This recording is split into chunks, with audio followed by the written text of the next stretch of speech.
best breakfast in LA part 2 since you guys enjoyed the first one so much. Number 1 in no particular order, we have Loam breakfast. I really enjoyed the ambiance of this place. I really recommend getting a side of bacon and potatoes if you come here. I don't know what seasoning they used on the potatoes, but they were really good. I cleaned my plate. Number 2 is the Polo Lounge. Now, I'm recommending this place because I feel like everyone should get at least one bougie breakfast experience, and if you're gonna do it, it should be here. I had some of the freshest eggs I've ever had at this place. Number 3 is Mi Corazon in Silver Lake. This is definitely a brunch turn-up spot, but the food was so bomb. They specialize in Mexican cuisine. The service was a bit slow, but the food made up for it. They have great micheladas, bottomless mimosas, and a great DJ. I'm running out of time, so follow me for more. Bye! Did you know there's a new coffee shop in Pasadena called Mandarin Coffee Stand? This coffee shop serves unique coffee flavors with a Chinese twist and uses coffee beans from China and Colombia. The ambiance is super aesthetically pleasing, just perfect for a little afternoon break. By far some of the most delicious, high-quality ramen I've had in a long time. It's your boy Obi Eats, and I'm here at HiroNori Craft Ramen in Long Beach, California, where I'm trying out their classic creamy tonkotsu ramen. The pork broth has been stewing for about 24 hours in advance, so you know you get that flavor in each single bowl. Definitely top it off with the bean sprouts, spinach, that chashu pork, and the creamy egg. Definitely get that black garlic oil on top because that's what they're known for. For extra spice, get that chili paste on top. And of course, you gotta eat it with HiroNori because they make sure each bowl has high quality ingredients. Go check them out. Nah, ni están listos para este video, guys. Y'all ain't even ready, bro. That taco right there, I'm gonna put this on my mama. Top 10 tacos in LA. Es un taco de machaca de atún ahumado. This torta right here, I'm gonna go ahead and put it on my freaking toxica. It is the top 3 tortas in LA. It's a must try. If you're in Long Beach, this torta de chilaquiles, that right there is salsa de cotija and Oaxaca cheese melted. They got a puree salsa de frijol. They got a 3 chile salsa. The sauces in this torta, café de olla. I got my torta on one hand. I mean, how it don't get no better. Listen, Linda, y'all gotta go pull up in Long Beach, man. Y'all got an absolute gem. If you don't like it bread, pues get it in the bowl. Vámonos.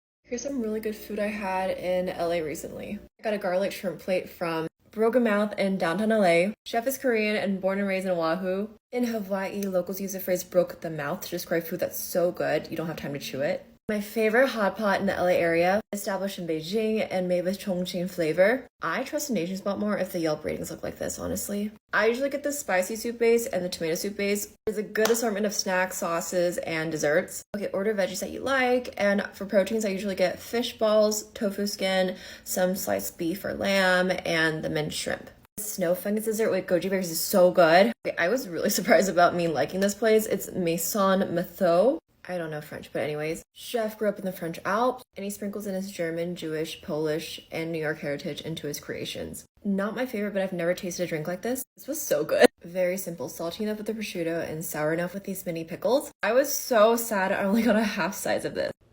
Come with me to one of the most famous mom and pop shops, Myungin Dumplings. They were featured in Parts Unknown with Anthony Bourdain. And we come here because they have really big king-size baos and dumplings. We got the pork, shrimp, veggie dumplings, and these gigantic kimchi buns.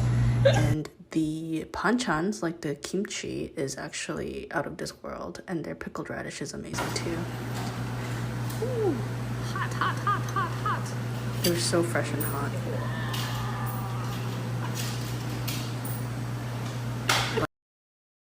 We've been on the wait list for months to eat at this sushi restaurant called Scratch, and it was the craziest experience. We go to the address and we think this is the restaurant. They give us a Japanese wine, and then all of a sudden they're like, okay, everybody stand up. And we're like, what? Where are we going? And all 8 of us that had a reservation that night started following the host across the building, and we just kept walking. We were like, oh my goodness, where are we going? I guess we were going to this secret location. And look, when we walk in, there were 3 chefs at a bar in a dark room, and they had our names written at our seats, so we knew exactly where to sit. Okay, so there's no menu, no chopsticks. You eat everything with your hands. And on the wall, there's a list of the sushi that they're going to be serving to you, so you can kind of follow along. But everything is omakase, meaning chef's choice. You eat it the way they prepare it, no extra sauces, and honestly, you don't need anything extra because each bite Korean barbecue spots in K-Town, LA. If you like quarters, you are not Korean. Same with Road to Seoul and Meatloaf, in my opinion. I like their kimchi lunchbox though. Go here if you want to yell to have a conversation with the person next to you. Parks is cool. This is where non-Koreans eat to prove that they eat Korean barbecue. We get it. Go here if you want to impress someone's mom. Choseon Galbi is like older Korean bougie. I feel like you go here if you're a guy obsessed with large portions of meat. Gains, good for you. You know it's cheap for a reason, right? In my opinion, Haejangcheon's the best all-you-can-eat place, but like, do you really want to wait in that line? If you like young money like me, I trust and respect you, because that means you're not scared to eat intestine. This dip here is so good. The kimchi mariguksu is really 시원해. It's so good when you put your gopchang on top of your guksu and eat it. They also serve yukke here as a side, which is pretty rare. Hanu Korean barbecue also serves yukke. Really spacious seating. And they have robots serve your food, so it's really cool. We ate here after our Rip and Repair shoot. We shot in karaoke room below Hanu Barbecue. Worth checking out. Here are the top 6 places you need to be eating in LA right now. Let me tell you why. Okay, if you're looking for some incredible food in Venice, get to Ospi for their casual take on Southern Italian. From their pastas like this rascatelli of crema di pecorino, to their sandwiches, and this cheesy goodness, crispy provolone.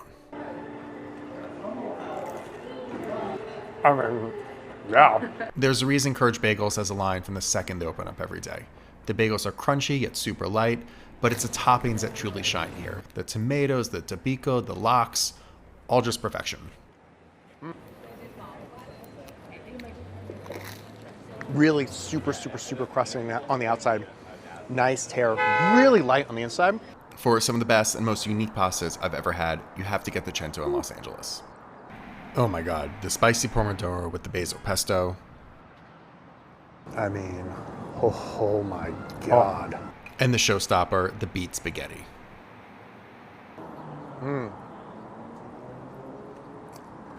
Really just absolutely unbelievable and so unique. I've been dying for true Tokyo-style pizza since getting back from Japan, and Pizzeria Say is the closest that I've found. So what's Tokyo style? Well, it's Neapolitan style, but what makes it distinct is both the level of salt and the olive oil, which should be overflowing out of the pizza. Cooked in a 900-degree wood-fired oven, it comes out just bubbling. I think the key thing we're looking for to make it distinctive is the olive oil and is the amount of salt. Fried chicken sandwiches are all over LA, but one of the best and most unique ones I've found are at Daybird, which might seem discreet, but their sandwich definitely isn't. It's made with this enormous Taiwanese Szechuan fusion-style fried chicken thigh, which I got medium level in this potato bun with cabbage, slaw, and pickles. Crazy, insane crunch. There's actually a really nice sweetness at the top of the bite. And then since I got the miles, the heat builds a little bit, where mouth is warm, not overwhelming, really nice heat. I'm a fan. Oh, go. I've been on a smash burger kick, and For the Win did not disappoint. It's drizzled with their take on 1,000 Island dressing, pickles being added right on top. And there it is. Every single part of that bite just oozes and melts and coats my mouth so nicely. The meat is just exceptional.